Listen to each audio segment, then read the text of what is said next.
Hello and welcome, Hey everyone. everyone. First of all, before we introduce ourselves, please let us know if you can hear us well, guys.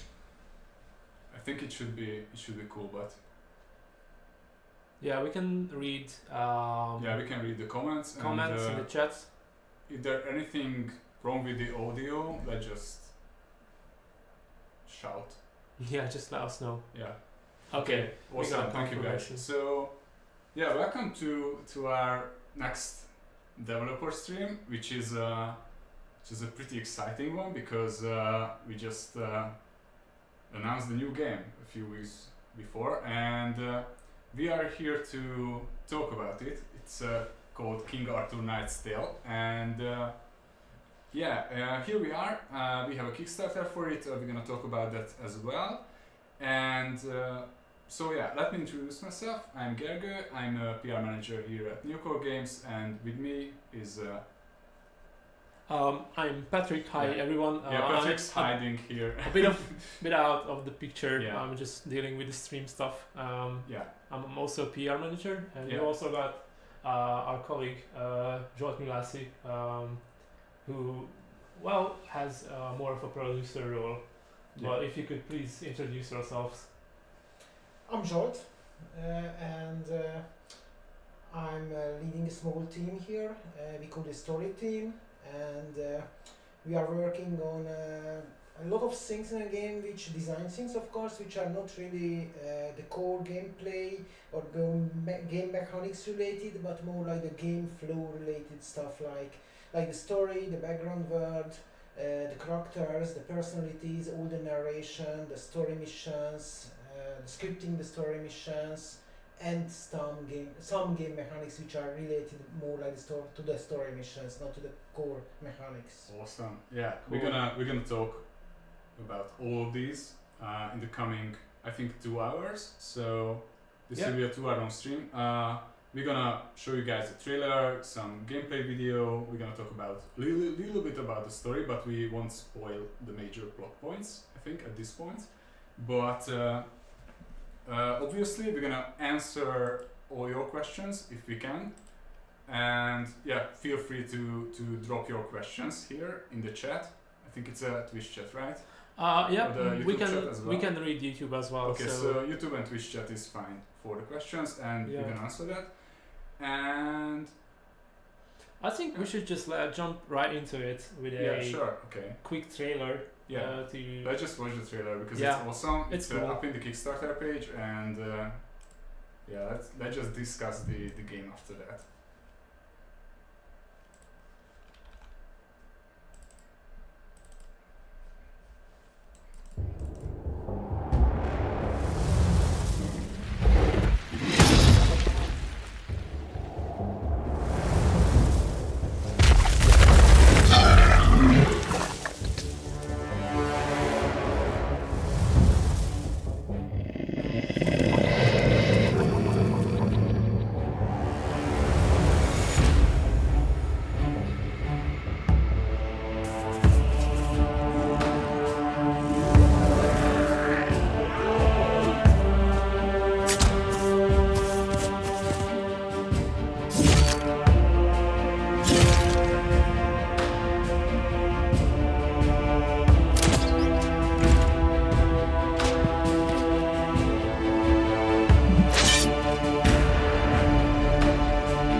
Yeah, so that was a trailer. I think a lot of you guys have seen it already.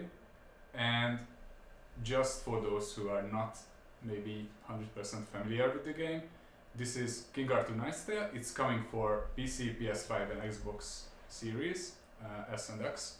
Yep. And we have a Kickstarter for the game. And we still have like 40 something hours left, right? I think it's 40. We are in the finishing line. 40 something, yeah. Yeah, and good news is that project is funded, so the game will happen absolutely, and it will happen with the extra funding. And yeah, thank you guys for your support. If you have funded the game, thanks for the support. Thanks for the help. You are fantastic. You're amazing, and thanks to you, the game will be basically extended, and it will be some tactical turn-based dark fantasy RPG hybrid. Yeah, with 6 classes. Yeah, absolutely. So yeah, regarding the Kickstarter, we unlocked the first stretch goal already, which is the 6th playable class, right? The Sage. Yep. And we're gonna talk about those as well. Also, we're gonna talk about the classes, which is a cool thing because I don't think we really mentioned those or talked about them yet so far. So it's a good occasion to talk about them right now. And also, the second stretch goal is It's not far off. not far off. Yeah, I mean, it unlocks at 195k, Yeah. and we are almost there. And it's a pretty cool stretch goal because we're gonna add PvP battle gameplay to the game, which means that besides the story campaign, besides all the single player content, we can make a PvP content, like 4v4 PvP maps, added to the game, which is pretty cool. I mean, would love to see that. But yeah, I mean, we have 2 more days left, something like that. So we are in the finishing line. Yeah. Yeah, and before we start discussing like the story and the details, let's just briefly sum up the game. Mhm. So King Arthur Knight's Tale is a turn-based tactical role-playing game, and it is set in an Arthurian dark fantasy world.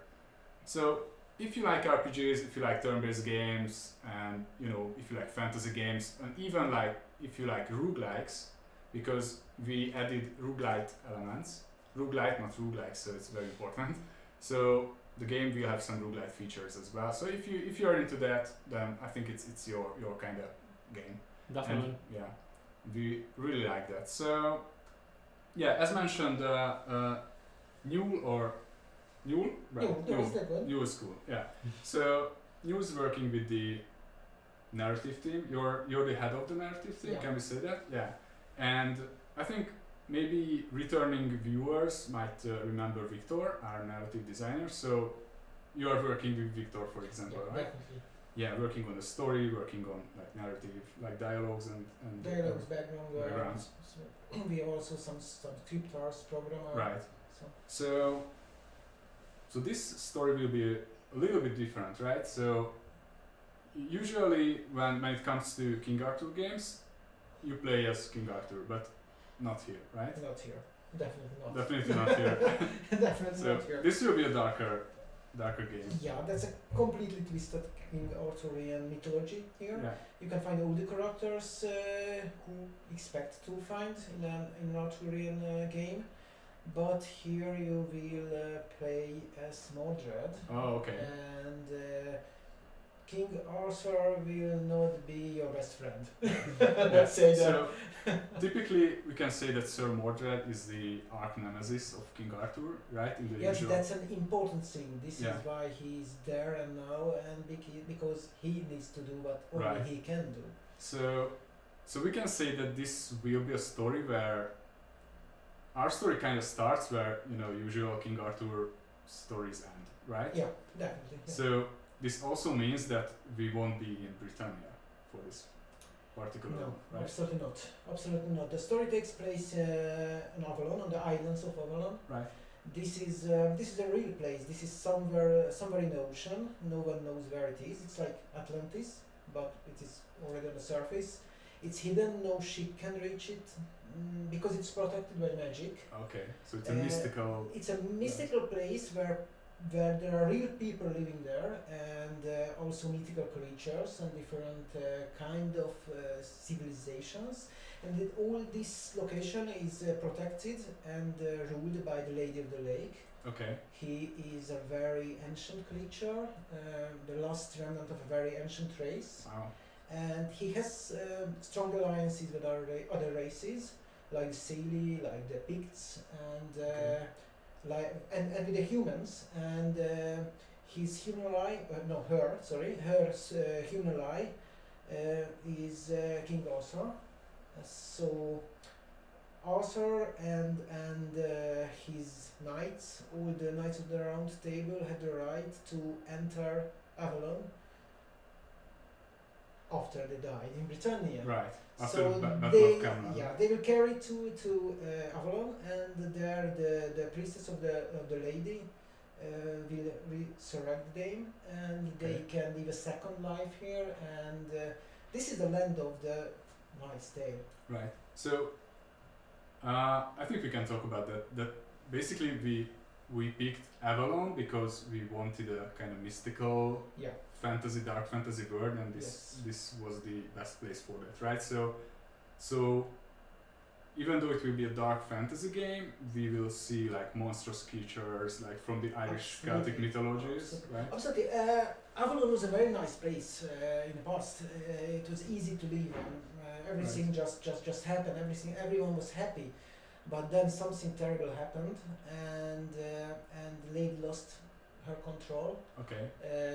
He lost her consciousness, and he had to left Avalon for years. And now she's back, and she knows who is responsible for that. And I'm going to go close to the moment where the story starts, and I can't tell you too much about that. Right. Yeah. But what I can tell you that she needs someone who could otherwise never ever could reach Avalon. Wow. Someone who is the only person who is able to the only person who ever was able to kill King Arthur. I see. So she needs Mordred.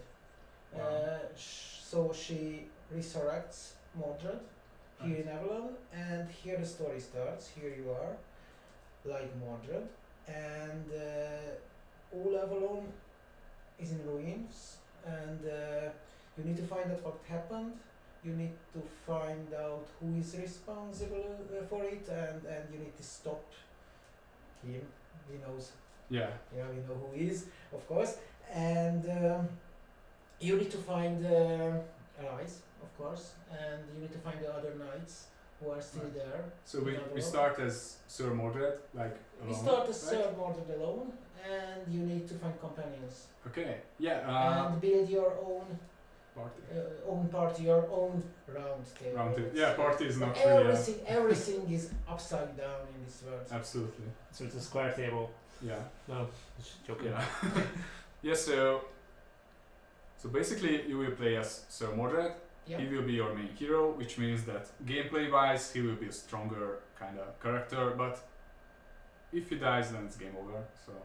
So you have to be really careful about Sir Mordred, and it also means that we're gonna have more than 30 heroes in the game.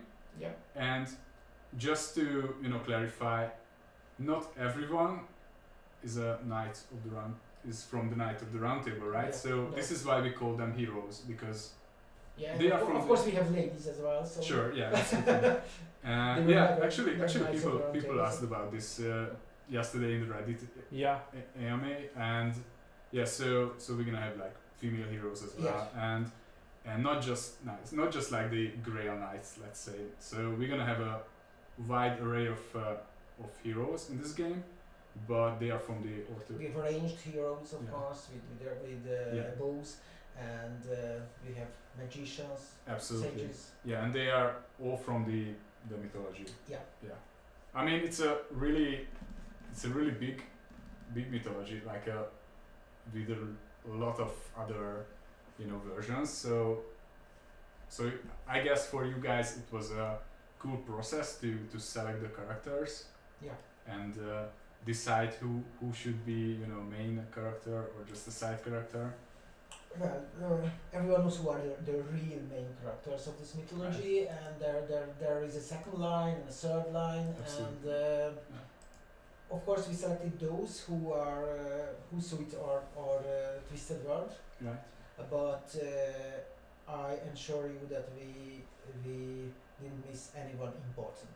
Right. So all the important Arthurian characters are there, but they are maybe a little bit different Yeah. and a little strange. So Merlin won't be like the nice. Because Avalon is not that Avalon anymore. Yeah, I mean, I'm just assuming that for a King Arthur game, when you have the mythology, it's one of the best things to do is to just make your own version of it, right? Because you can work with all the characters and Yeah, and in the previous King Arthur games, we already had a chance to do something which is more common, yeah. closer to the common Arthurian mythology. So this time we wanted to do something completely different. Right. And yeah, just you just mentioned the other King Arthur games. I think some of the viewers and some other folks might remember our King Arthur series back from 10 years ago or 8 or something like that. Yeah. So yeah, it was all before the Van Helsing games. Ages before. Ages before, yeah. It was a different time. But yeah, and have you worked on those Yeah. games? And actually, what is it to return to this? What is it like? From one point of view, it is a return because it's the same mythology, and of course, it's nice to return to it. But as I told you, we twisted it, and it is a return because this is also an kind of RPG game, with RPG elements. I mean, because it's a Right. tactical game. The previous Arthur games were strategy games with RPG elements. This is a tactical, turn-based tactical game with RPG elements. So this is a return and not. Right. But of course it's a great experience again. We loved those games. I personally especially I love strategy games. I love strategy games with RPG elements. Right. So that's why that game is like that. So because we love that. Yeah, I mean, here at Neocore Games, I think you have a really great RPG background. I think Yeah. you worked on RPGs. Yeah. Can you tell about that a bit, maybe? Yeah. Well, back in the 90s when I was yeah. I was a computer programmer. Okay. All the guy with donkey stories, yeah. That's your mistake to ask me. So I was a computer programmer and but business software on C64 and all that stuff. Okay. And I played a lot, of course, and on computers, but not just on computers. I was a huge fan of paper and pen RPGs. We played a lot, and I also wrote some, and they were published here in Hungary. Right. They were quite successful. Maybe the most famous games in my Yeah, country. I think Hungarians know about that. Most Hungarians know them. Yeah. Unfortunately, they were never translated to English, so you guys can't know it. And I also wrote novels, books, short stories, fantasy, Right. and science fiction. So my way to the gaming industry was quite straightforward. Okay. Yeah, it makes sense. So I started to work with one of the first game developer studios in Hungary in 2000. 2000. Like Yeah. that. And from the very beginning, I was a designer, not a programmer. I was never a programmer in the computer gaming. I was always a designer. Yeah. What was the question? Yeah, that was it. I mean, that sums it up nicely. I think. Yeah. I think here's Neocore. I think I worked here for more than 10 years. now. Wow. Okay. In Neocore. That's nice. Yeah, I think here at Neocore, I mean, almost all of us are into like pen and paper RPGs and Yeah. you know RPG. Yeah, pen and building. paper. That was a question. Yeah. Yeah, I have quite strong roots. So yeah, it makes sense that even though Night's Tale will be a tactical turn-based game with RPG elements, we can just leave out the RPG part. Like Yeah. it has to be like Yeah. there has to be some RPG in it. Yeah. And yeah, I mean our previous games were ARPGs, and it doesn't mean that we won't develop ARPGs in the future. So don't worry about that if you're an ARPG player. But I mean, once in a while, you have to make a different game, and we wanted to make a fantasy game. We wanted to make a dark fantasy game, and yeah, I mean, King Arthur was a nice fit for that. And yeah. We've Any got some questions? questions Okay, fine, in the chat yeah. already, Let's see. and just a quick heads up to you guys here on Twitch and YouTube. We can see all your questions, and we got a lot to talk about here as well.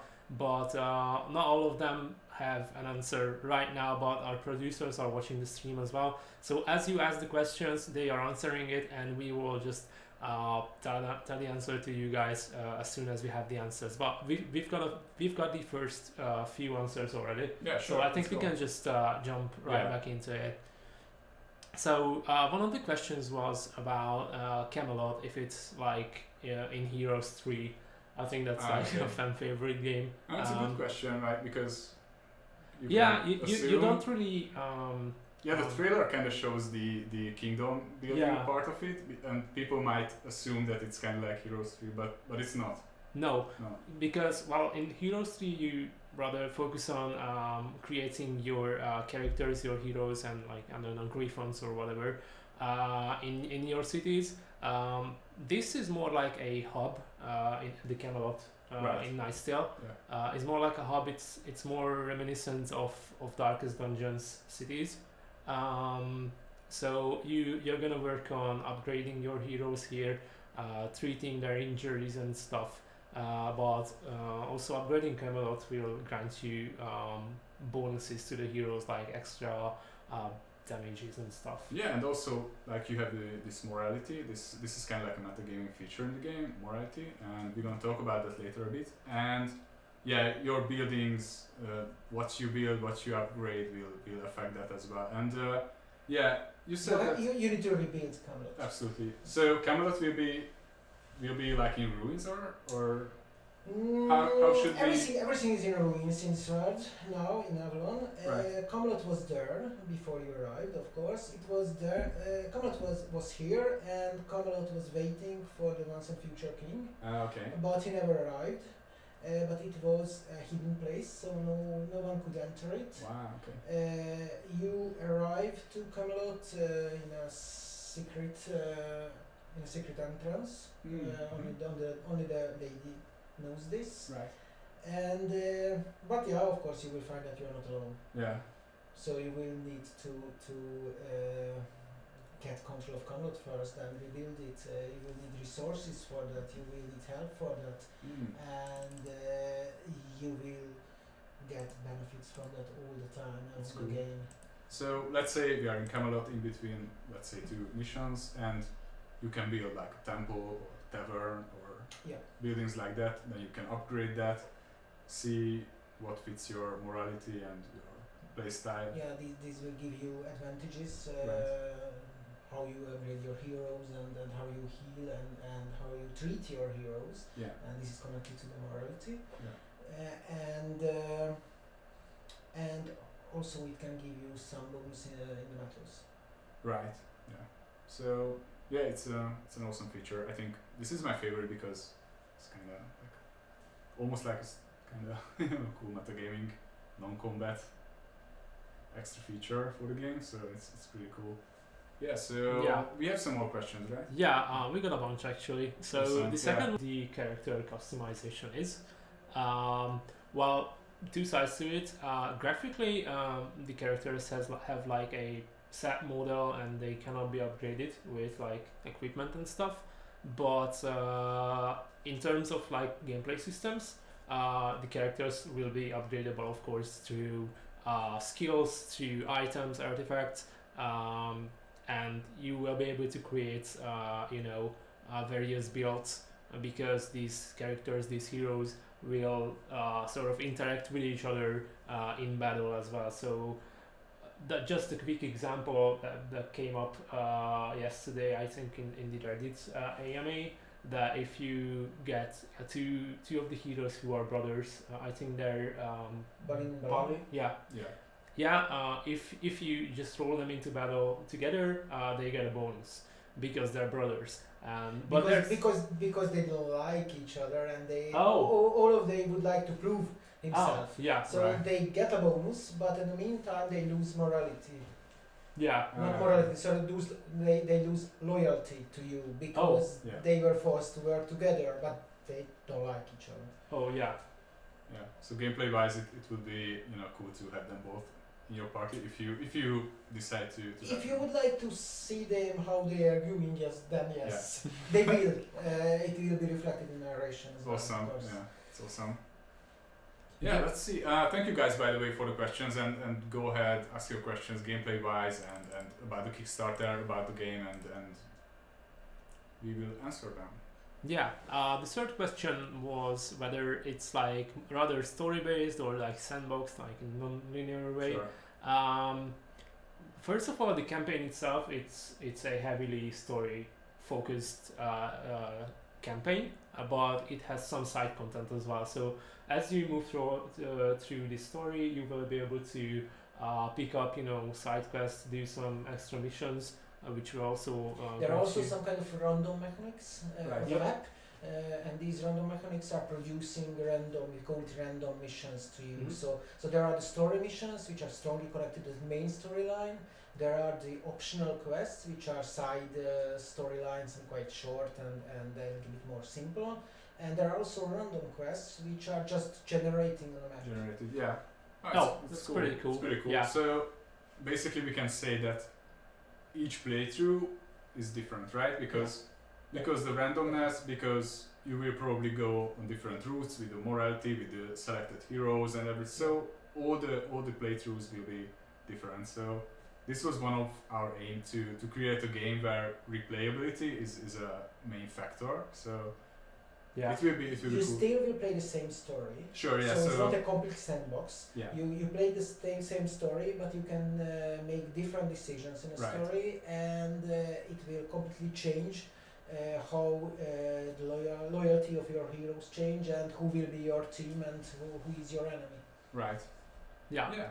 And one thing to add to all of this is that after the campaign ends, a like endgame content will open to the players, which will like have a higher chance of random stuff happening, Sure. and it will be a more challenging experience. So if you're like an RPG or like an XCOM like veteran, this is where you will find the most challenging fights and boss battles in the game. Right. So should we go on with the questions? I think we can And just then- answer like two more or something. Yeah, two more, and then yeah. talk a bit more about the game. So the next one, if we are gonna have to go back to a base after we finish the missions, like one or two missions. The answer is yes. Basically, Camelot will be your base in the game, Yeah. which you will have to upgrade, rebuild, basically. And this is your basically central hub. Yeah. After every mission. Yeah, I mean, for example, you finish a mission, you beat some monsters, Fomorians, for example, and then your heroes will be injured or cursed, and if you're not experienced enough with the game, but we will have some, really. we want to design this game where it will take a lot of, thinking ahead, what routes to choose, which heroes to choose to finish a mission nicely. So probably if you're new to the game, you will see your heroes injured, cursed, and you will have to treat them at Camelot. And this is where your buildings will have. Yeah, to imagine that there is a map, we call it the adventure map. Yeah. And the adventure map, there are locations, and the missions the story missions and the random missions. All the missions are popping up on this map, Yeah. and you go to these locations, and then you are down to the tactical level and play the mission. Right. And when the mission is over, then you are back to the adventure map, and Camelot is the number one priority location on the adventure map, in the middle of the map, and there are a lot of things you can do there. Right. So this is how you are back to Camelot. Yeah. So Of course, you're always. so it's a kind of You meta. are, you are king here as, let's call it king, it's not necessarily a king, but let's call it, because you can make this decision if you are a king or you are just one who is sitting there on the table. Right. Yeah, this is leading us again to the morality chart. Yeah, we should talk about that then. Because you can change the personality of your character. Yeah, I mean, morality is it's a pretty cool feature for us. I just have my cheat sheet here, so. Yeah. But I just wanted to say that one more question. That sure. was, Okay, then after that we can go ahead with I think morality. we should answer Yeah. if we, because it's related to what we talked about just Awesome. now. If there are like NPCs which you can meet in combat missions, and if there's like cities and towns and whatnot on the map, and the answer to that is that towns and villages will appear on the map as like these points of interest. You will not be able to go into them and visit the cities themselves, but you will be able to, as Nemo said, go into like the tactical mode once the fight starts. Each point of interest, each point on the map, each point of interest represents a tactical map. Yeah. And so when you click on this point of interest, then you get some information about it. You see what bonus it gives you, if it gives, and also you see if there is a mission available on that location, and then you can decide to go and do this mission, this quest there. And also, like, just to connect towns and villages to the morality chart. I mean, good example for how morality will work and this whole system would work. I mean, let's say you have a village. I'm just randomly. Yeah, we have village. Yeah, so let's say there's a plague in the village, and you will be able to, I guess, decide whether to purge the village because of the plague, or find healers for the plague, and then solve this kind of quest in a bit different way. Yeah. And then after that, your morality will shift toward it's 4 different axes, right, in the morality chart, and it's rightful and tyranny, and then old faith and Christianity. So, and if I'm correct, all your heroes will have a base morality, right? Yes. Like let's say I think Brunor is a tyranny one, or well, I don't know. yeah, I think so. Yeah, so I It's mean, not that important character. yeah. Okay, so one of the heroes. Yeah. So I guess if you want to make a Also not Merlin. yeah yeah if you want to make a really successful team or party, then you will have to check their morality as well, because if not, I mean, there will be some trouble with their conversations, right? Yes, each hero has his or her own morality on this morality chart, Right. and you also have one which is completely neutral at the beginning, and your actions, what you do, your decisions, how you do it, your answers in the dialogues, how you talk with the NPCs, with the other knights, and with the NPCs on the tactical maps. These are all changing your position on this morality chart, so you can slightly move towards the old faith from Christianity with your decisions, and then those heroes whose morality are closer to your, they will be more loyal. Their loyalty is raising, and those who are completely on the opposite side, their loyalty will be decreasing. And it can reach to a level when they starting to talk to you not so kindly in the missions. So they still remain with you. You can still employ them. Right. Say that you can still involve them in your around your round table, but they will tell you some not so nice comments when you give them give them a comment. They do it, but they will just complain. Right. And after a while they will do more. They will start to, because they lose morality, their combat skills will be weaker. Yeah. And even after a while they can refuse to go to a mission. They will say, leave me alone. Yeah, It's not a mission for me. And even they can leave your round table, and even they can become your enemy, and then they pop up as a battle mission. Okay. That's a pretty cool one. I think a lot of players will abuse this feature because they want to just battle one particular hero, right? And if I'm correct, then there's some heroes would be available to hire or unlock if you reach some sort of point at this morality chart. Yes. So I think our example was Morgana Le Fay. Yeah. Who has an old fate morality? All fate and tyrant. Okay, so you have to reach some point at that chart to as you move you always have a representation on this coordinate system. Right. Let's call it. And as your representation moves, then you unlock at certain point you unlock something which is not necessarily a hero, which can be anything, but some very special strong heroes can be unlocked that way. Okay. Nice. But be careful when you unlock this hero here. Maybe you lose someone there, and it becomes not just a neutral someone, but an enemy who is popping up missions against you. Oh, okay.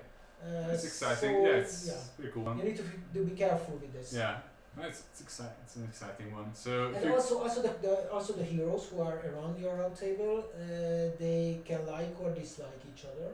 Okay. And when you bring them together to a mission, then it can. We had an example for that with Balloon and Ballon. Yeah. It can change their loyalty to you. They will see your decisions firsthand.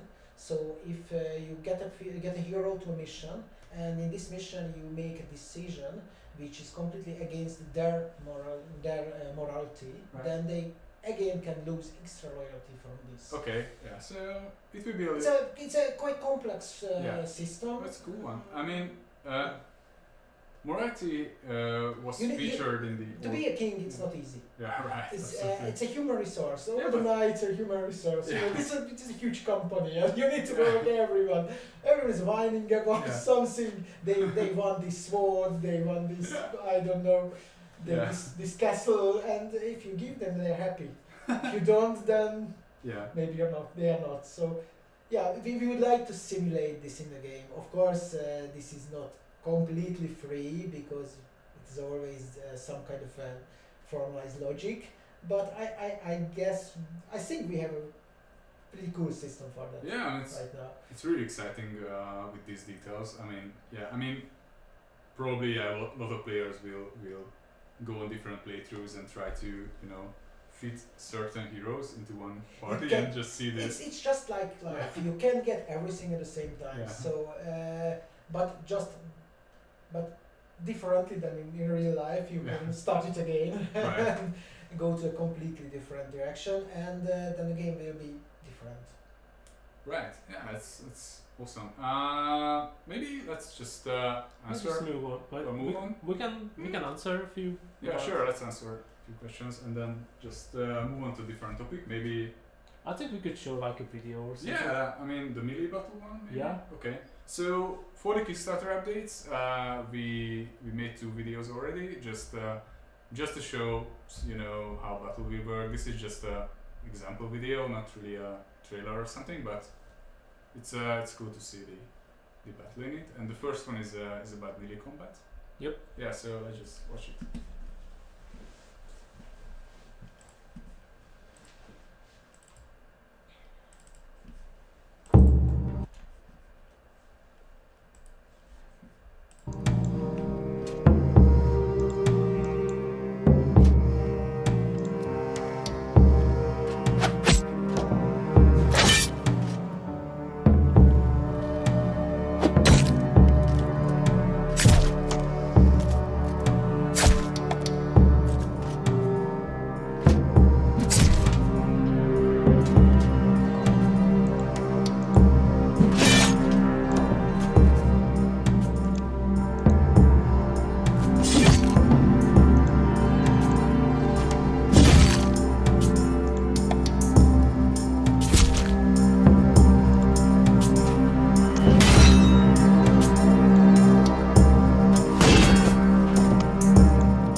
Okay, so yeah, that was the melee combat one, and Yeah. yeah, as you guys can see, this is a turn-based tactical game. This with RPG elements and roguelite elements, and this video was made just to show you guys how the turn-based part of it would work.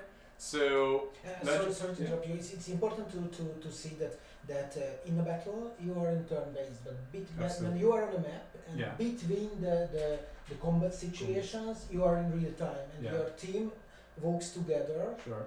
And then when you meet the enemy, you are dropped into a turn-based Right. battle again. Yeah, because I mean, on mission maps, you probably will have multiple encounters, right? Yes. And you will have to deal with It's them. just not one situation. Right.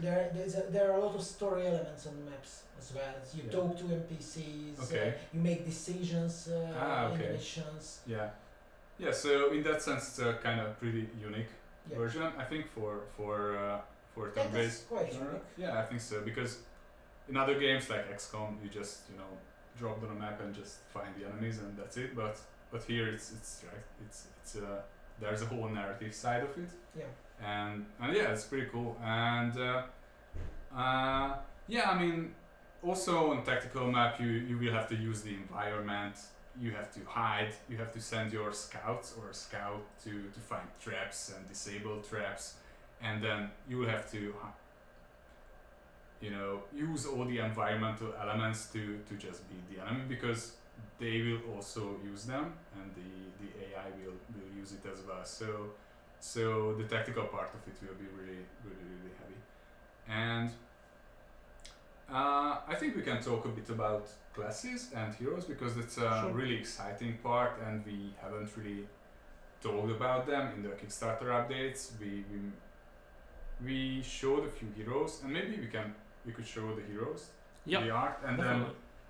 then we can just mention their class and then just talk about the class. Maybe that would make sense. And yeah, I think Sir Mordred is the most important one. We can start with Sir Mordred, because he's the main hero of the game, and there he is with the chains and the really cruel and fearsome armor. Looks awesome. So yeah, cool design for a main hero, I think. Yeah. Yeah, and I think Mordred will be a defender, but not a simple defender. He will also have arcanist abilities, as far as I know. So obviously Mordred will be your leader. Yeah. Right? So his loyalty is always 100%. Yeah, of course. Yeah. And But you need to be very careful with Mordred, because if he dies, then it's game over, right? Yeah, and this is one of the roguelite features, and we're gonna talk about that very soon. But regarding Mordred, just like in the picture, he has a sword, he has a shield, so perfect fit for a defender class. And also Mordred will have some spells, right? Yeah. He can use. So because he's the main hero, we wanted to not just create a really strong defender type, but also a defender with some arcanist abilities. So he can utilize offensive spells. I think curses too, but we'll see. I mean, We can do, yeah, at least right now. yeah. Right Of course, we need a lot of testing, and Yeah, a sure. lot of changes will happen. Yeah. But right now, you can. Yeah, absolutely. So yeah, pretty cool one for main hero. And yeah, just regarding classes, initially we wanted to create a game with 5 different classes, but because of the first stretch goal, and because we unlocked successfully the first stretch goal on the Kickstarter, we're gonna add the 6th class, which is Sage. And again, thank you guys for the support. You're fantastic with the support on the Kickstarter. We never thought that it will be so successful right now, and yeah, because of that we're gonna add a 6th class, and this means that now we will have a defender class, which like Mordred. We will have a champion class. Champions will have a two-handed sword or two-handed weapon, and they will be the main damage dealers, right? So you definitely wanna have some champions in your team. And also we will have a range class, which is marksman, Yeah. and vanguards, who are kind of like scouts, and They can hide. yeah.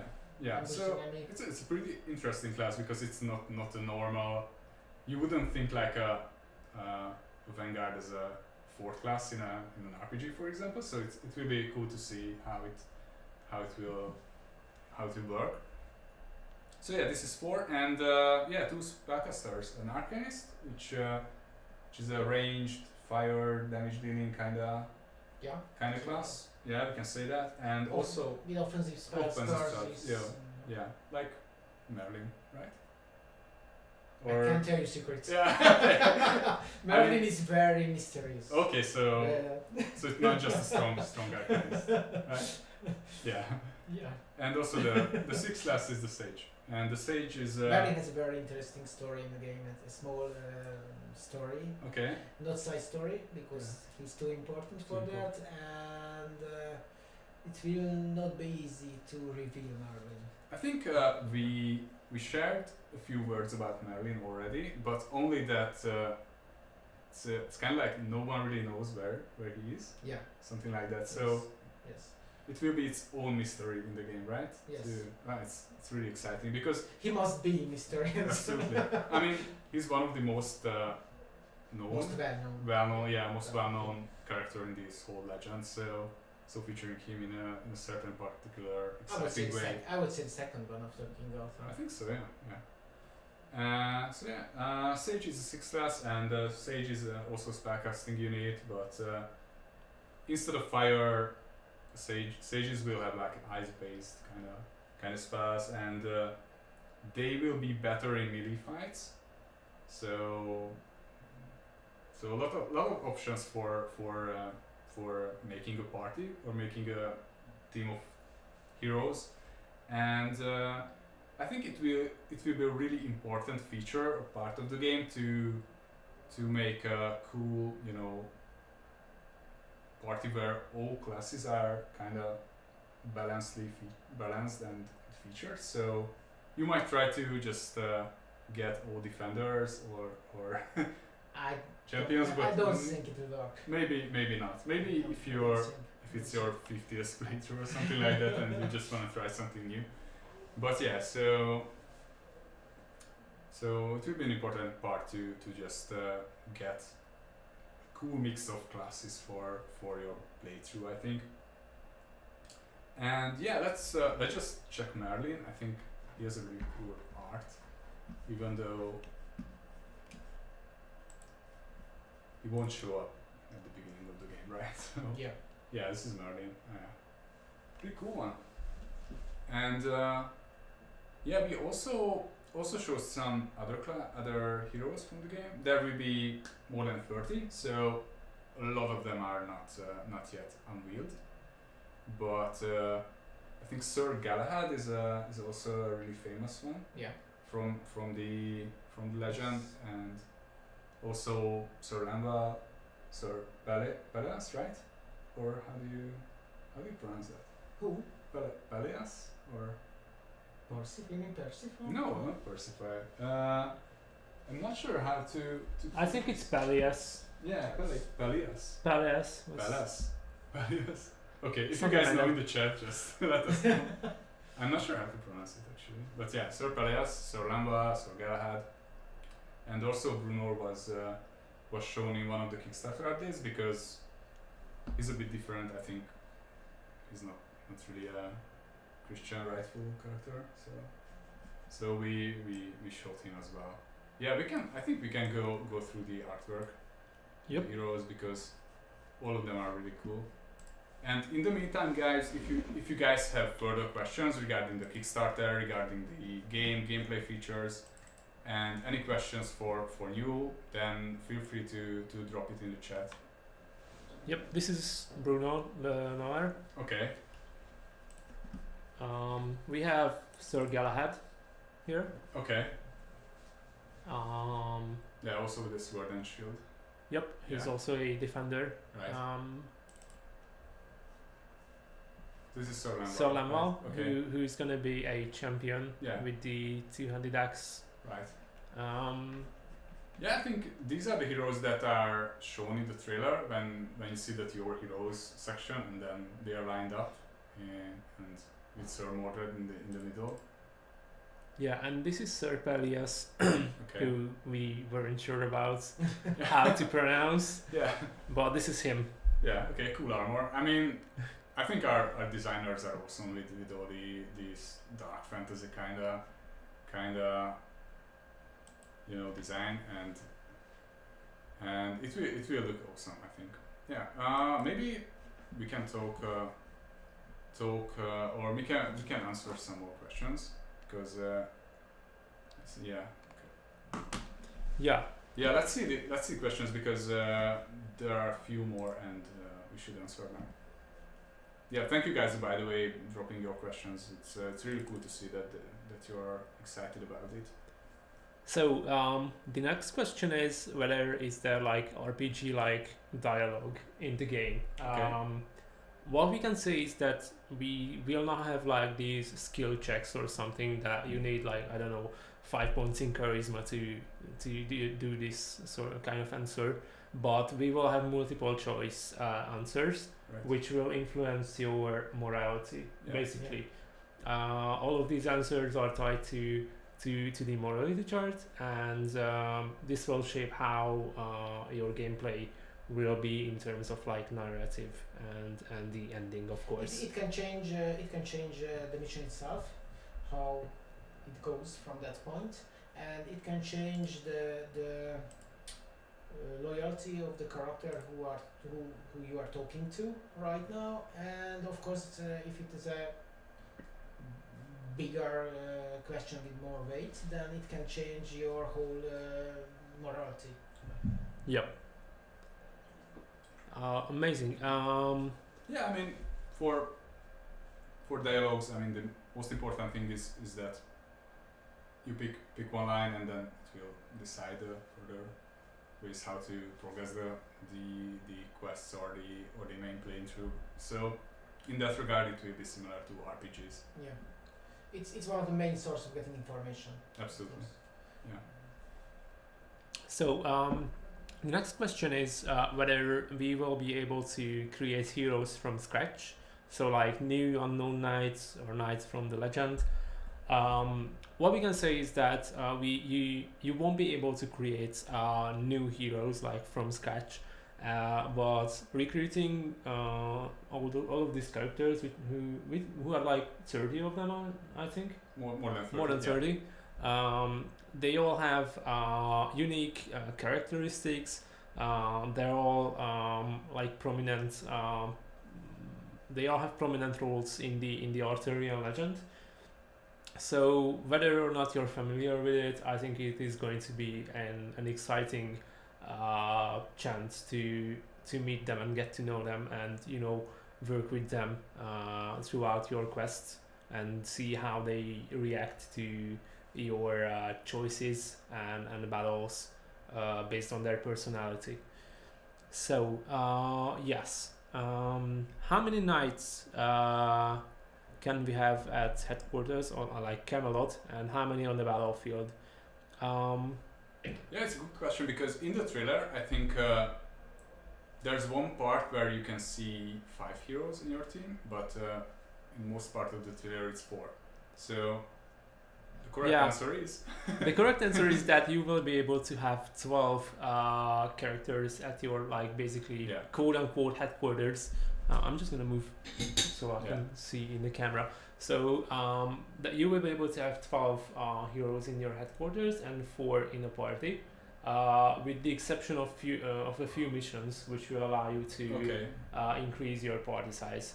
Or sometimes there's just someone who is joining you in a mission. Oh, yeah. Right. Ah, okay. So this is why in the trailer we see with a lot of knights, you have the chance to know them, to try them before you hire them. Oh. So it's a common mechanics that you meet someone on the map in a mission. Mm-hmm. You can talk with him or her.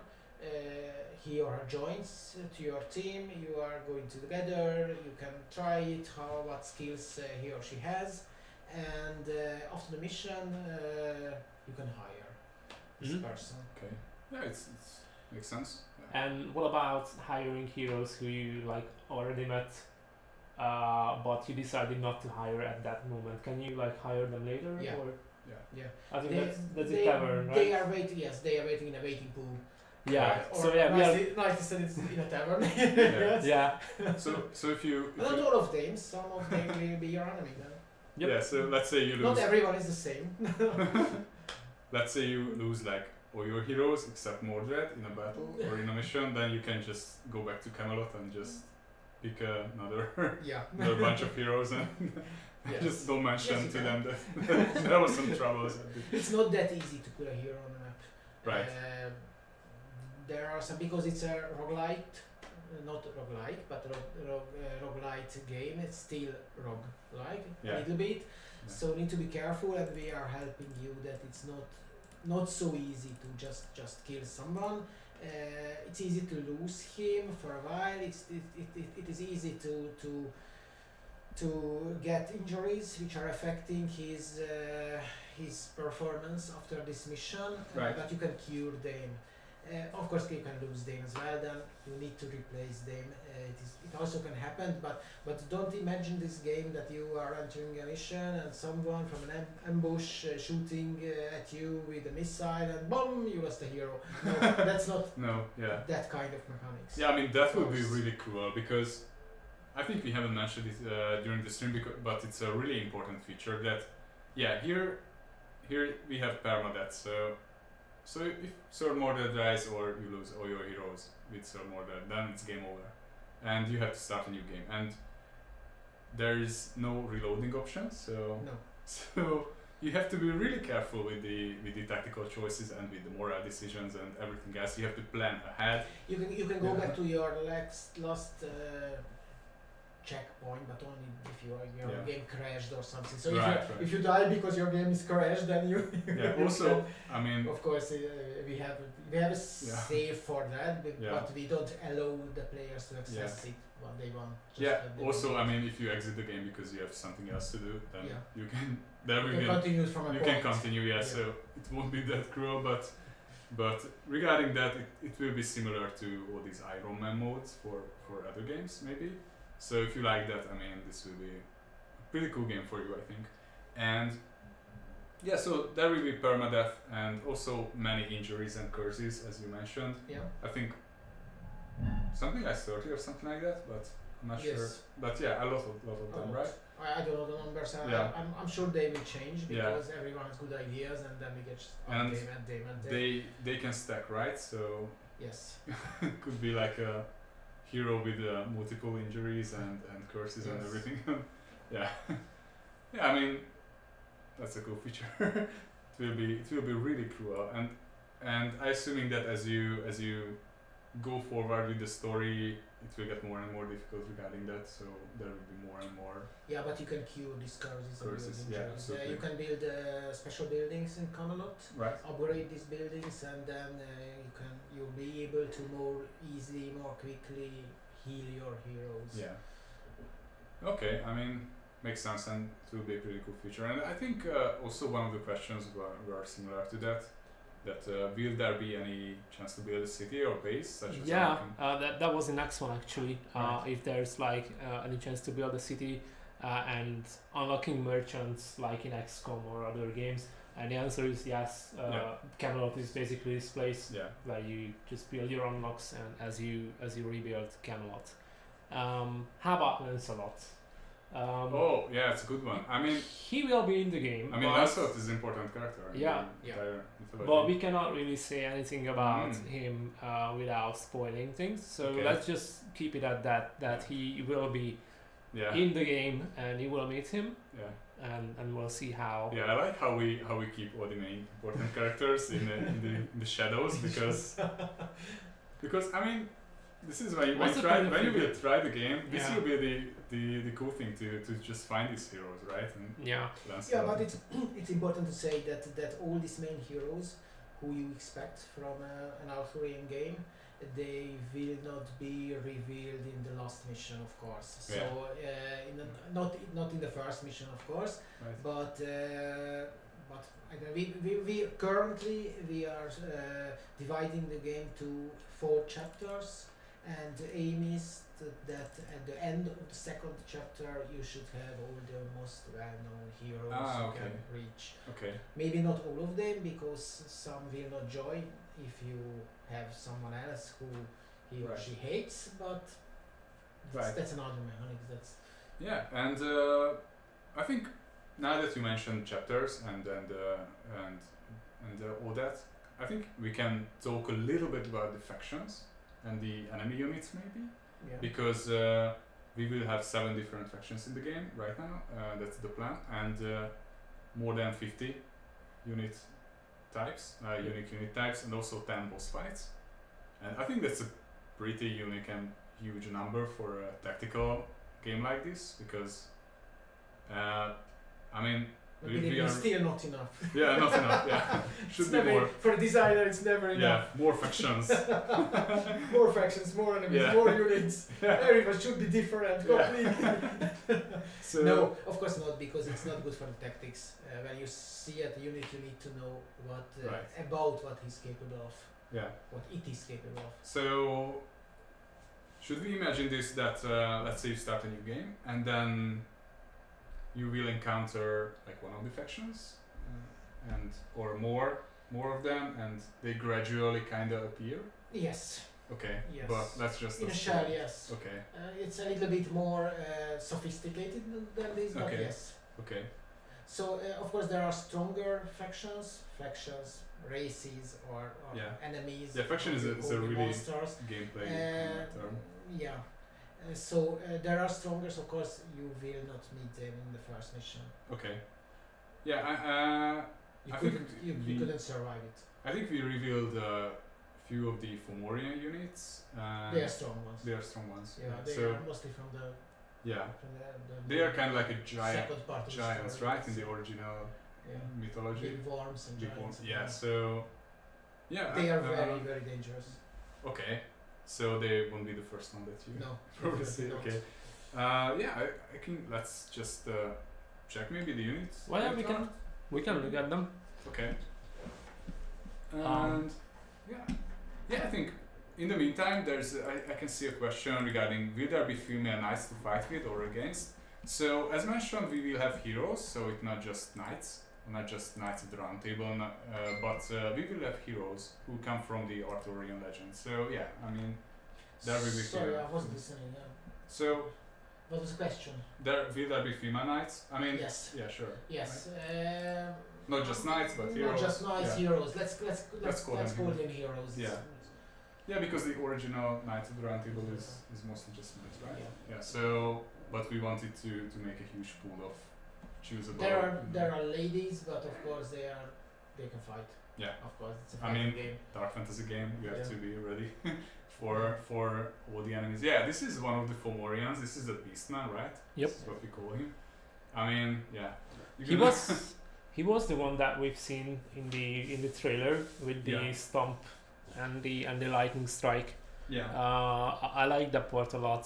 I think he has Yeah, a it's cool pretty design. cool. This was one of the first concept arts that I saw from Nightstill. I think back when we almost more than a year ago started kind of work on it. Really, Yeah, Was it more? these are monsters. yeah, monsters. They have yeah. nothing to do in Avalon, but here they are. Why? You know, why? Yeah. The player will know Yeah. after a while. Yeah. Yeah, cool. What else we have? Let's see. Yeah, we've got We've got this The is a highwayman. highwayman. I mean, probably they will appear pretty early in the Yeah. game, maybe. Yes. Uh, Yes. Seems less dangerous than the first. Yeah. Yeah. just an axe. Still don't want to meet him. Yeah, if in it's the your- street, but Probably if it's your first playthrough with all the roguelike elements, you know. except put if there- I have a machine gun. Yeah. Yeah. Probably not cast curses on you or anything like that. I can But, run fast. Yeah. But I love the concept art. Yeah. Let's just go through the easier enemies at first, and let's just Yeah. move on to the more difficult ones. Okay. He's the Iron Guard. Actually, this one wasn't revealed yet, so Oh, that's a good thing because we decided to just show you guys a few of these enemy types that are coming in the next Kickstarter update or the one after the next one. And yeah, this is Iron Guard, and yeah, they are also like brigands, you know, prowling in the shadows and heavily armored enemy units. I think probably more dangerous than a highwayman, right? Yeah. So you have to be really careful with them. And the Yeah. Manhunters. yeah, this is they come. I assume that they are part of the same faction, maybe, but Well, they definitely have the same look. yeah, So yeah, totally. it is probably safe to say. Yeah. He's a ranged unit, similar to your marksman. Right. So yeah, you're gonna have to be careful, I mean, Manhunter, that kind of obviously. does it all. Yeah. And there's the Lost Knight, Okay. which we already revealed, I think, a few days ago. Yeah, it was in one of the Kickstarter updates. Yeah, this is a cool concept art for that, and not just the. Yeah, these are the final- knights who sort of remained in Avalon Yeah. even after they died, and they still roam the land, even Yeah. though, well, they're dead. Yeah, he looks dead. An undead Very funny faction, one. basically. From the same undead faction, the Banshees. Okay. Uh, Yeah. They are also appeared in the trailer, maybe. I'm not sure. Uh, Maybe I miss. Yep, they were part of the trailer where, I will show the next one, and then Okay. it will all be connected. Yeah, they once served the Lady of the Lake, right? The Banshees. I can't reveal that.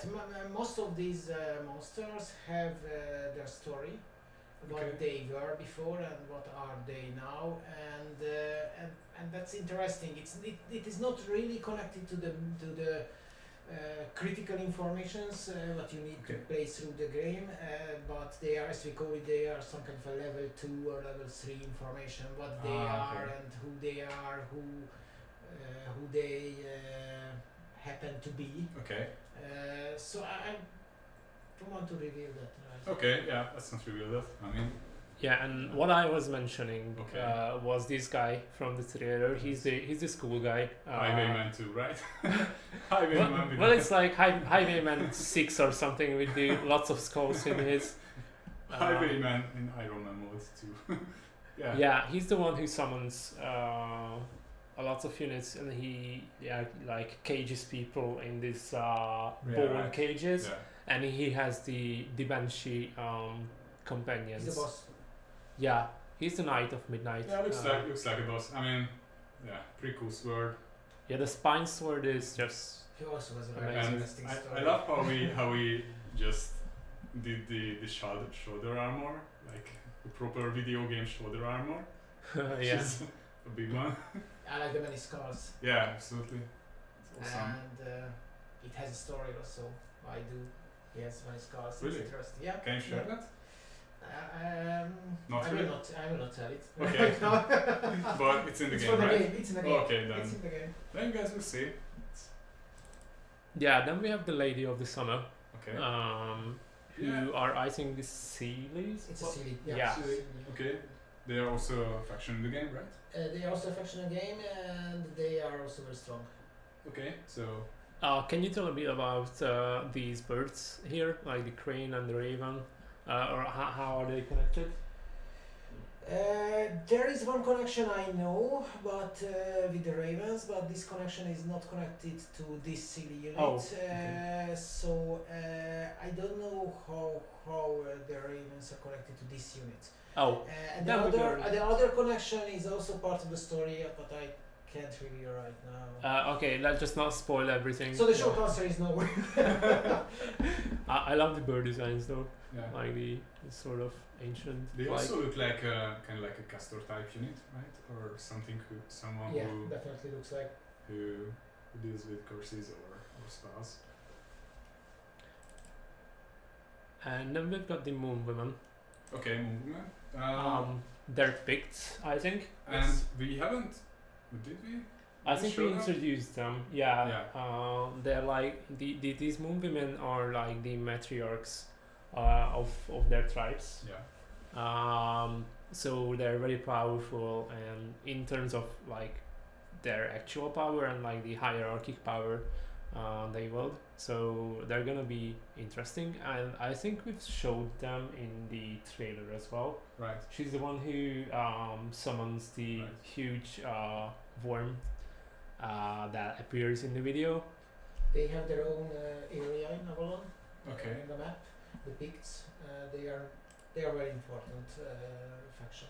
Yeah, they are Or also faction or coming from civilization. Celtic mythology, right? Yes. Like the Pict kind of action. Yeah. Oh yeah, and Right. we've got an interesting piece of concept art here. It's Nice, not as rendered out as the earlier ones, but this is the worm of the earth. Yeah.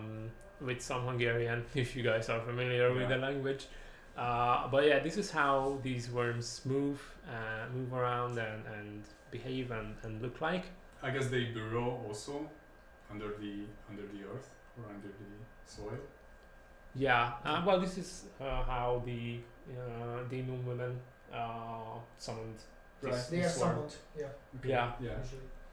Yeah, well, they're pretty huge units. There will be some of the units will take up only 1 square on the map, Right. but this one, for example, is like 4 squares, I think. Yeah. So you wanna deal with the summoner first, probably in a battle where you don't wanna Yeah. see this creature. Sooner or no, no. later, you Sooner will or have later. to. Yeah. Yeah. Yeah. Pretty cool one. Yeah, And we've also got there's a few more. Okay. yeah. This is the Vorg. Vorg. Yeah, Vorg, okay. he's sort of a Also wolf. Fomorian. Yes. I guess they are very agile, very fast, and they just run around the map, right? Like harassing your heroes.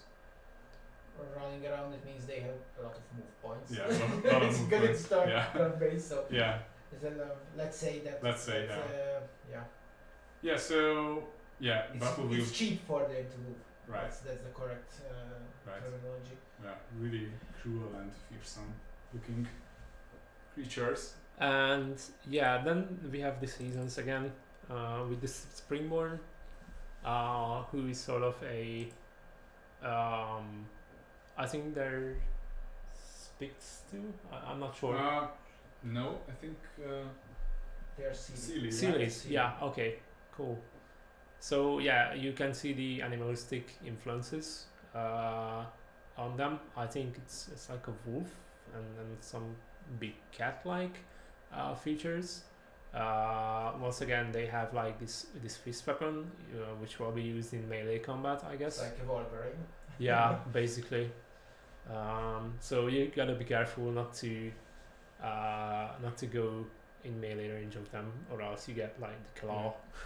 So the Sealy will also be a faction in the game, Yes. and they are kind of like the foot soldiers for the factions, or something like that.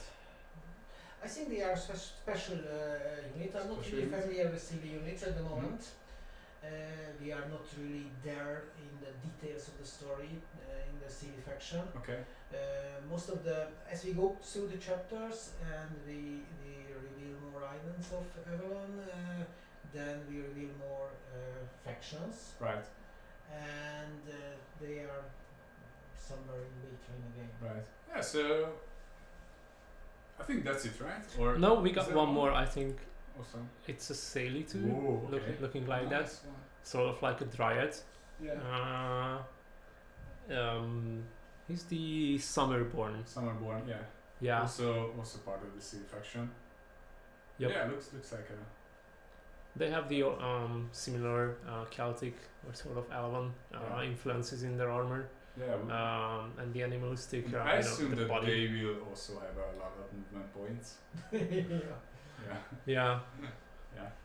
So yeah, we got some pretty cool designs in terms Yeah. of And also, monsters as This well. was only like 12 or Well, I 14 think or something like that. 12, 13, 13 Yeah. of them. So 13 of them, and It's not even not a even fourth yeah, it's just of yeah. all heroes or like because enemies. we will have more than 50 units. So Yep. this is only a tiny fraction of what you will guys see. And yeah, let's continue maybe with the questions because we talked a lot about the Yep. Let's just answer a few questions, and then we can maybe watch the second video. Oh, yeah, that sounds fine. Okay. Okay, Let so me just. again, Yeah. thank you guys for the questions. We still have time to answer more, so just drop it in the chat, and we are here to answer with Newell, who's one of the designers in the game, with the narrative and the story parts and the quest designs. And yeah, we are also here with Patrick. We are working with the PR team, and we are here to show you guys the game and talk about the Kickstarter as well. And just a quick summary, because we are streaming for more than an hour now. Yep. So maybe some of you just joined lately. So yeah, this is a stream about our next game, which is King Arthur Knight's Tale. It's coming for Steam very soon, and we have a Kickstarter right now up and running, and we still have 40 something hours left on the Kickstarter, and we are aiming to unlock stretch goal number 2, which is PvP battle mode. And it would be really cool to unlock that feature. I mean, I think PvP to a game like this I think it's essential, so we need that. And again, thank you guys for your support if you already supported the Kickstarter. It means a lot. It's awesome to see that you guys are there. And thank you for your feedback as well. Means a lot. We read all the comments, all the feedback, and we try to answer as best as we can. And yeah, the third stretch goal was revealed yesterday, I think. Yep. And if we reach that, then we're gonna add 5 more story missions to the game. So there will be an extended campaign if we reach the third stretch goal. So yeah, there we are right now. Also, the game is coming not just for Steam, but later for PS5 and Xbox Series S and X. So we will have next gen versions. Correct. So pretty cool. Let's just look at the questions now. Sure.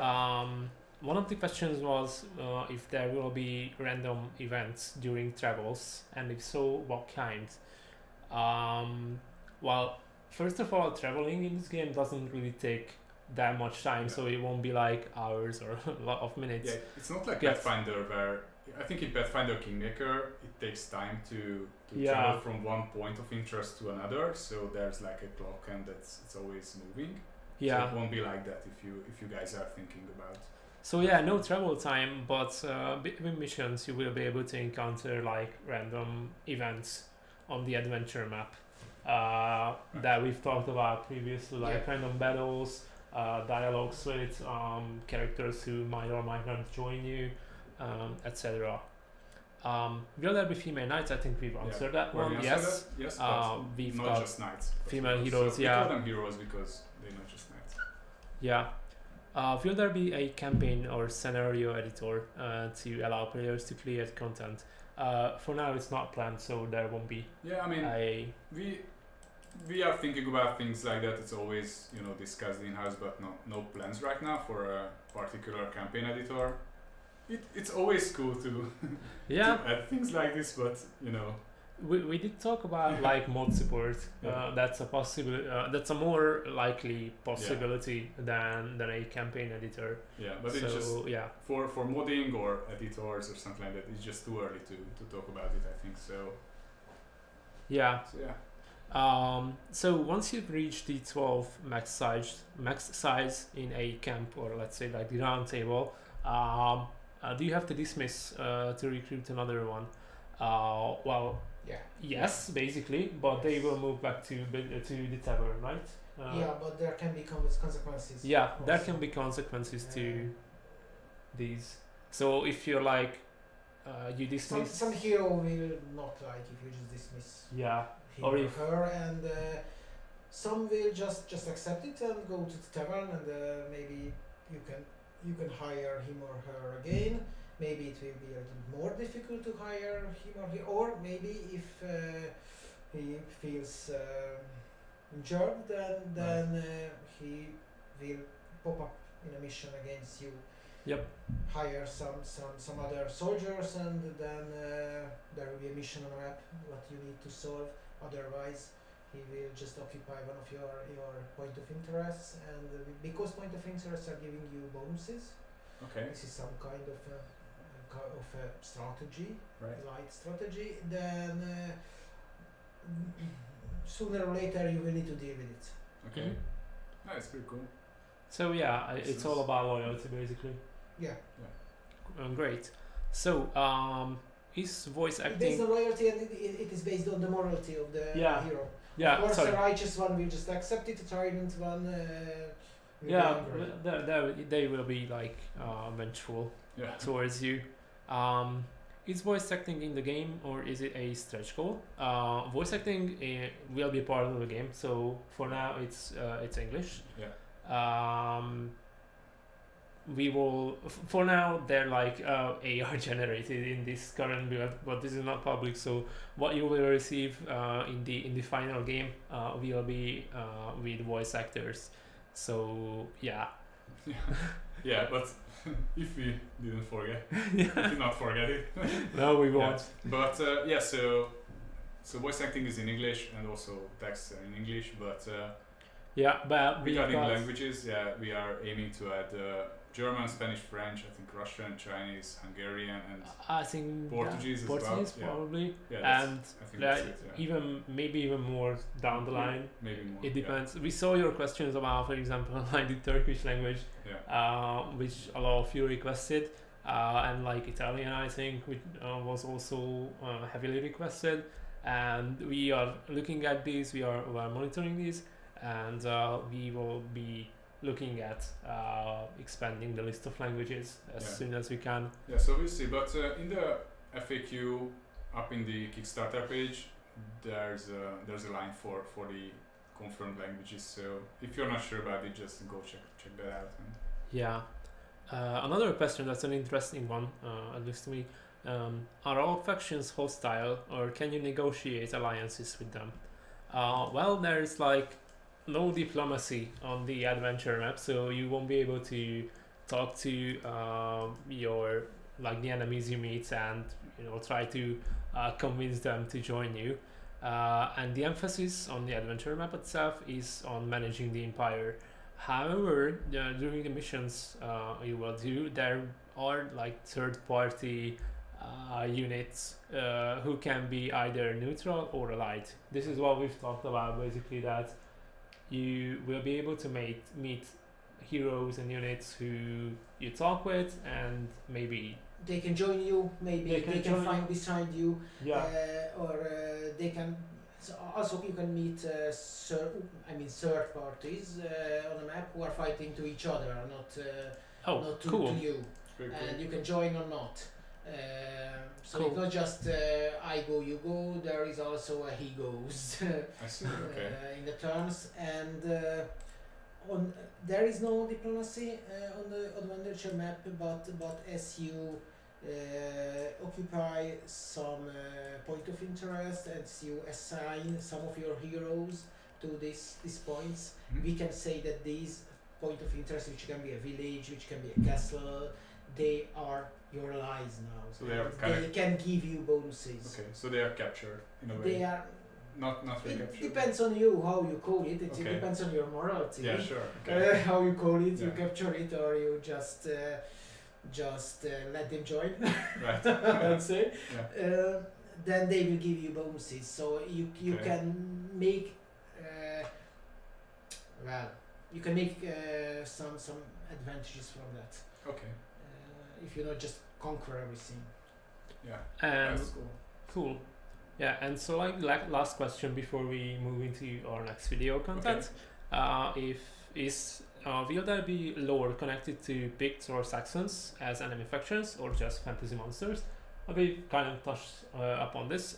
Picts will be in the story Yeah. as enemy units, but Saxons will not appear. Yeah. I think it's regarding Picts. I think it's mentioned in the text that it's gonna go up in the Know Your Enemy part of the Kickstarter update. So it's kind of Probably. we can share it that these big factions kind of find their way to Avalon in a way from Britannia. Is it They were correct? here. They were here. Were They they? had their own area Okay. in Avalon, the Picts. Yeah. Also the Sealy, also the humans. Okay. And but barriers and the living environment completely changed I see. Yeah, since something happened. when our game So yeah, before the before game the starts. game, a Yeah. few years before the game starts, Okay. everything changed, and now you see the new situation, which is absolutely not friendly. Okay. Yeah, I mean, This is the reason why most of the factions are hostile. Otherwise, they wouldn't be. But still, you can find individuals in the missions who can join you and who can fight on your side. I see. Okay. Even from the Picts. Oh, cool. Even from the okay. Sealies. Okay. They will be kind of special. There will be some kind of some special units, yes. Okay. From the Picts, as I remember, it is not that straightforward that he or she, I can't reveal, he or she is picked or not, but from Sealies I know there is a Sealie who can Okay. join you, Okay. Let's just not spoil. the- even non-Sealie, but I can say more. Okay. Sounds interesting. Or Maybe exciting. boss, but I don't think so. Okay. I mean, there will be 10 boss They fights. don't like at they don't least. like each other, Yeah. so There will be 10 boss fights at least, so we can just mention one or two. But I can But, see we are planning something which haven't got the green light yet. That we are planning to have a boss fight when there is something with you who is friendly and you are going to kill a boss. And when you are done, then maybe you can decide to keep the boss alive and Okay. kill those guys who I were see. with you because something just you get some new information from the boss. I see. So, yeah, I mean, that will be it will be a mini boss, not a Okay. huge boss, because huge boss need to die. yeah. that's That's the basic rule. cool. Yeah, I mean, yeah, just a few more words about those fights. I mean, we are planning to add fights which are a bit more complex than just a regular fight with Definitely. sponge, units. So Boss units have very unique phases and abilities, unique yeah. abilities and all that. So pretty cool one for a tactical turn-based game, I'd say, as well. But yeah, let's just jump into the second video, which is all about range combat. So Yeah, let's see that one. let's go. Yeah, also it's a Kickstarter. It's a-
Okay, so yeah, that was the video about range combat, and yeah, let's talk a few more words about other features and like the engine and multiplayer and all that. So very important thing, I think it's worth mentioning that King Cartoon Ice Tale, since it's a single player, narrative focused game in the most part, will be available to play offline, right? So you Yep. don't have to be always online.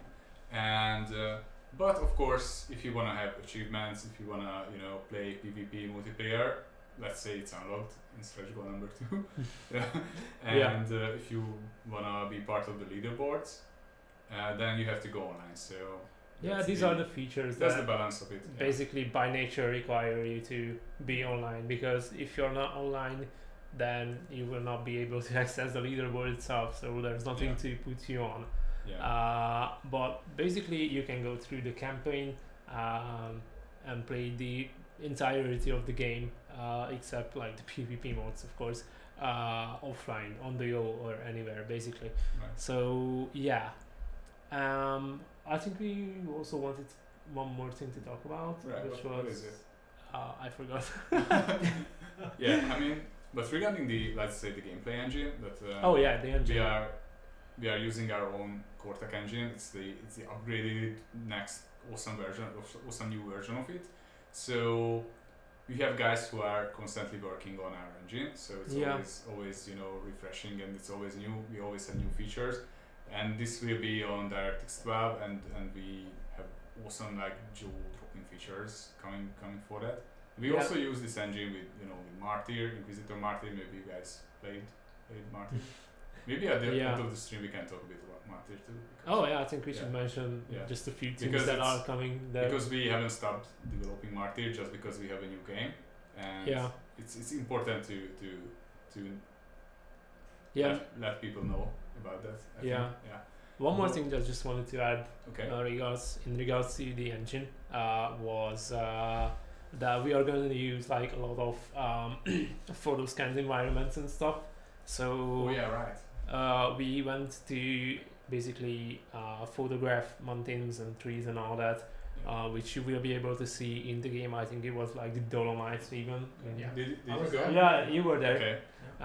So we have like 8K.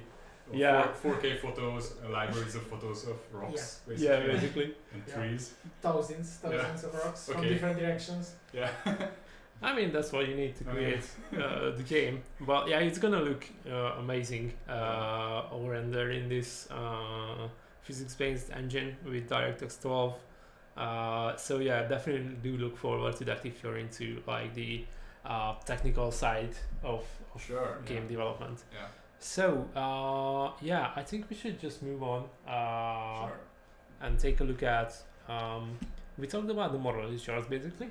Yeah. I think we also, talked about heroes. I mean, we almost mentioned all the thing. We talked about classes, enemy units. We mentioned a few words about loyalty, which is loyalty is not morality. So they are different Yeah. different it's features. different. Total different features. So we will have like a morality as a system with all these 4 axes, right? One is tyranny, Yeah. oath, faith, Christianity. But loyalty is the thing that like each hero has, right? Something like that. Yeah. Right? So and their loyalty would change depending on your Yes. decisions, right? Loyalty is, let's imagine it as a number, as a percent. Okay, How loyal this person to you, sure. to Mordred, Okay. to the new round table, to the Yeah. the new kingdom, and morality is a formalized position of that character on that coordinate system, which is between the tyrant righteous and the Christian and old faith. Right. Everyone has a position in this coordinate system. Your position moves, but the hero's position this is always fixed. Yeah. But beside of that, of course the heroes had some personality, Personalities as which well. is reflected in some traits and Yeah. bonuses and disadvantages, and they have their personal style, how they speak and what they like to say.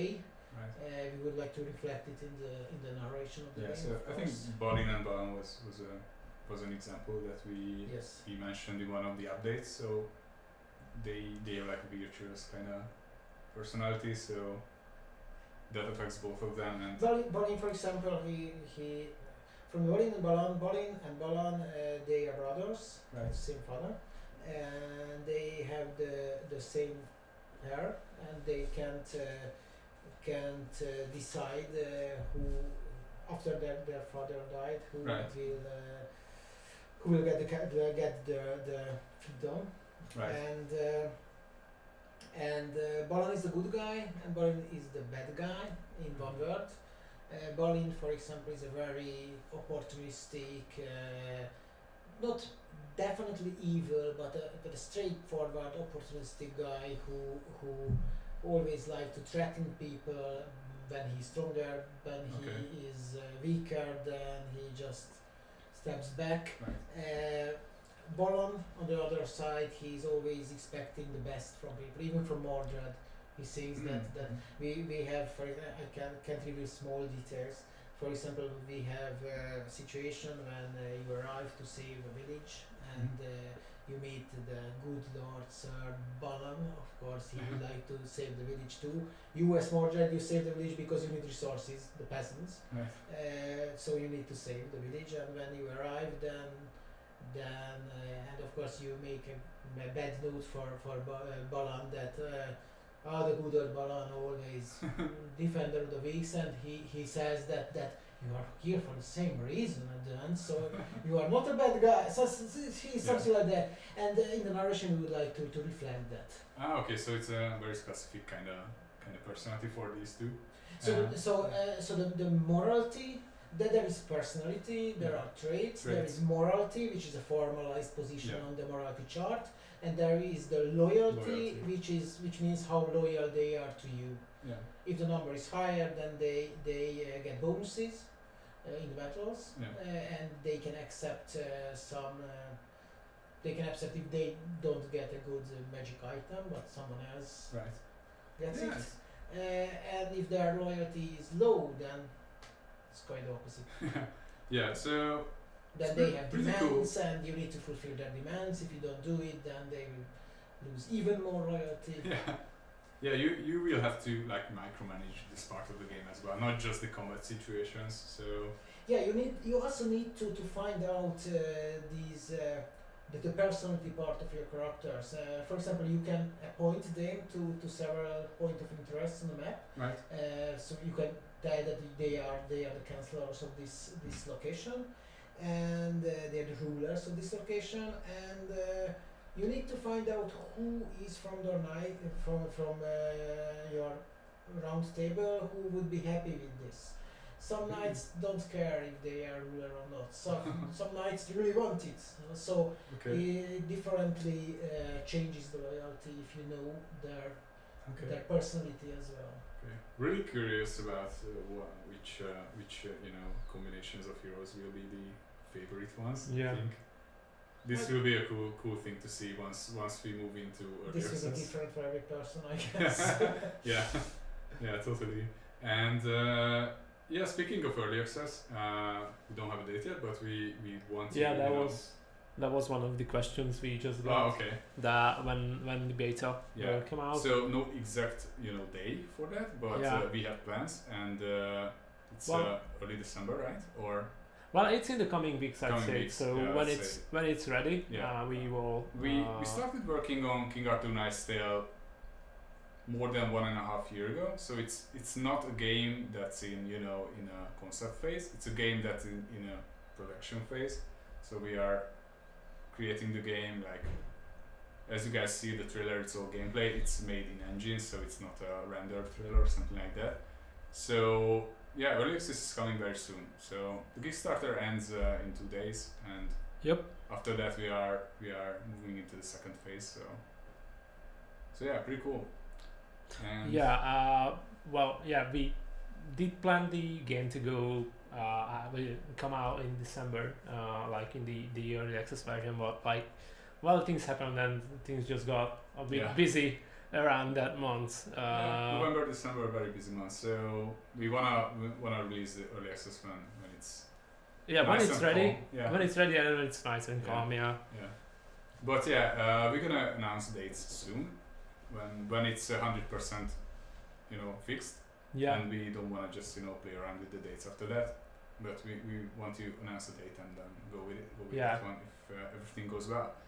But it's coming soon.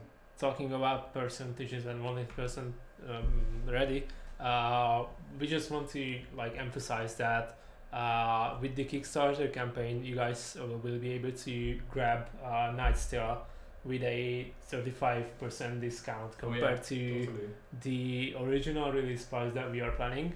At release, we are going to you're gonna be able to buy the game for $40. That's right. And currently the price is converted, of course, From pounds to dollars, it's about 26 Yeah, something like that. ish. 26. Yeah. So that's basically like 35% discount. Yeah, it's a very cool early bird price and totally worth it, I think. And yeah, go for it. It's early bird, but we still have like copies left because it's a limited one on Kickstarter. But yeah, and Kickstarter will convert the currency, I think, if you use it automatically, it will convert. Also, we have like a pretty cool rewards with the Kickstarter tiers, or digital rewards. But I think if you go with a higher pack, you can design, let's say, an NPC. Yeah, definitely. I think you guys are very happy with that, right?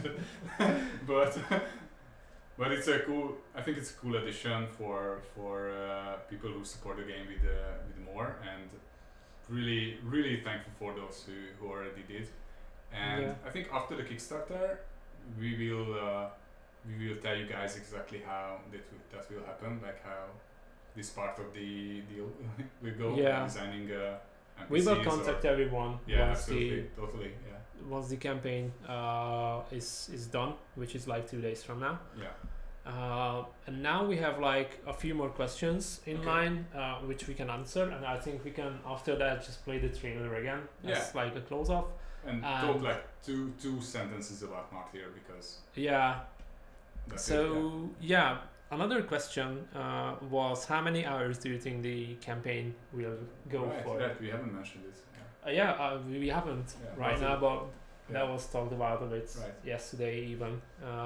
But the game itself will go on. The campaign itself, will go on for about 20 to 25 hours on average.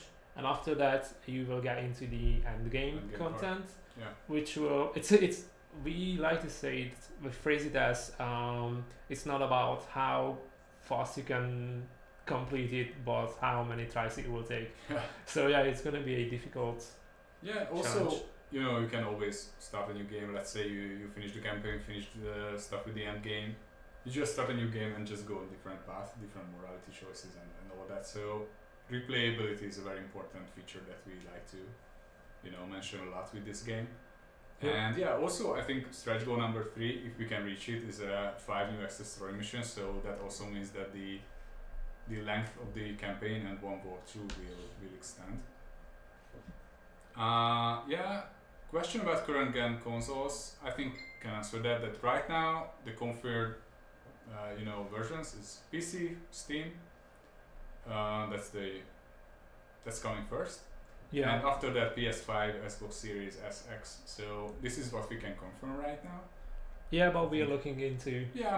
We're always looking into other options, but we just can't confirm anything right now with current gen consoles. My favorite question so far. I think that is going to be a challenging one, so you guys better think about it. Will it be awesome? Yeah, I hope so. Yeah, absolutely. Really exciting. I love that we have this whole management with Camelot. We have the morality, all the non-combat features, and then you have the whole tactical part of the game with all these factions and enemy units and boss fights and the very cool story that we will probably see and unveil in the coming weeks. Maybe when we go into early access, we can unveil more from the story. I think that's maybe the plan. Yes, we'll see. Maybe you can play the very first few missions as well. Right. We'll see. We'll see. So let's just look at the trailer again.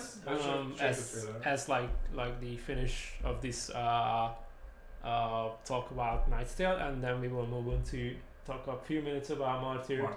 And just a very important one. If you maybe have further questions after the stream, we have a Discord channel. We have Reddit, we have Facebook, Twitter, and you can find us there. We are active on Discord as well. I think Discord is kind of like the go-to kind of chat room, right? Basically that's where you get the quickest answer. Not really Twitter DMs, but Discord is safe to say is cool if you have a quick question about the game. Let's say you wanna support the Kickstarter, but you have a question regarding like one of the rewards or something like that, then just go to Discord. You can find us there and just drop your question there. We won't always be able to answer them right away, but we sleep sometimes too. yeah, Xilios. But yeah, as soon as we see the question, we will be able to at Sure. least ask someone about it and get back to you as soon as possible. Yeah. So Yeah. thank you for your questions so far. If you have anything, we got a few more actually. But let's just look at the trailer Yeah, right let's look now. at the trailer again and then maybe answer yeah. one or two more questions. 1 second.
Okay, so So yeah, we've Yeah. got two two more questions. questions, really quick ones. One of them is regarding co-op.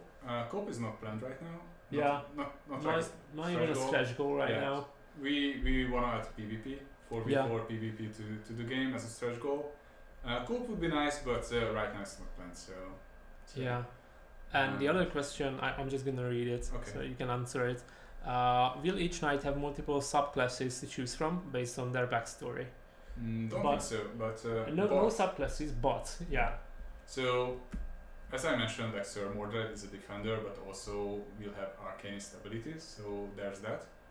Wouldn't say it's subclass. It's just a stronger main hero. And also, as you level up, because we of course have RPG elements mixed into the turn-based tactical style. And as you level up, you will gain levels, experience, and skill points. And you can use these skill points to unlock abilities and skills. Yeah, So on, that's on kinda every hero basically. Every hero, and these will be different skills with tied to the heroes and the classes. Yeah, And I think haven't mentioned it, but the max level or the level cap is 30. 30, yeah. So a lot of levels to unlock, I think. Yeah. Yeah. Yeah. So I think this is it about Knight's Tale. Yeah. At Thank this you point, yeah. thank you guys so much for tuning in.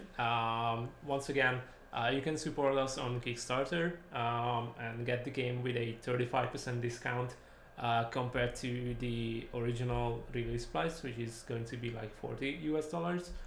You can get it right now on Kickstarter campaign for about 26-ish US. We've got about 2 days to go, 40 something hours. Yeah, it ends around Thursday afternoon Yeah, in Thursday Central afternoon. European time. Yeah. So yeah, we are in the finishing line and Yeah. pretty cool with the stretch goals. Yeah. PvP is almost unlocked, and Yeah. then we've got the extended campaign with extra missions. Yeah. So yeah, let's just push that goal. Yeah, and I thank you love to guys see again it. for your support. If you already supported the game, already checked out the Kickstarter, thank you. It means a lot to us, and it makes us, it helps us to make King Arthur Knight's Tale an even better game with a lot of new features, a lot of extra units, extra additions to this idea that we had for a while now. And thank you, Neil, for joining us for this stream. It was a awesome Thanks discussion. for inviting me. Yeah, I hope we can reveal more soon with the story and the narratives. And Let's just talk a few words about Martyr. Okay. Just a quick few announcements about that game.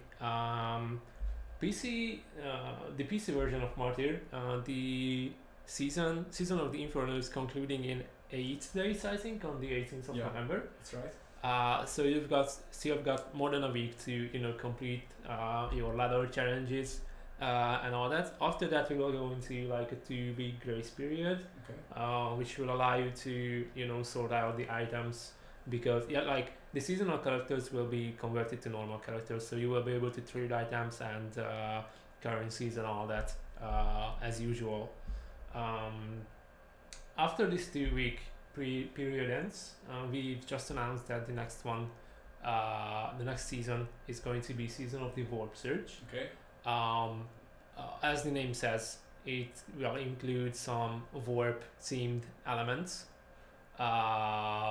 similar to Inferno, but we also listened to you guys' feedback about what you liked about Inferno, what you didn't like as much, and we hope that Warp Surge will provide like a better experience for everyone playing. You guys can read about Warp Surge in the blog post already. Just check the Martyr socials or the Inquisitor socials for a link. But yeah, it will introduce some very cool mechanics to the game and new items, of course, and the new ladder, like a revamped, I'd say, ladder progression. Oh yeah, that's a cool sword. Sure. Yeah. And as for the consoles, Inferno launched a few days ago. Sorry, I think last Thursday. last Wednesday. I think. Not sure, I'm not sure. Time is something like that. Yeah. Time is pretty fluid Plus- right now. Sometime during the election. Yeah. Yeah. Yeah, but players are now able to climb the Inferno ladder on consoles. Of course, additional content that was released for PC between now and the PC Inferno release will also come to consoles, as well as the Warp Surge season be after Inferno concludes. But basically that's it. We've got a lot of content planned for both consoles and PC for Inquisitor, so make sure you guys follow those channels as well and keep up to date with the game. I think that's about it. So King Arthur Knight's Tale up on Kickstarter for 2 more days, and be sure to check it out. And thank you guys for your support if you already supported the game.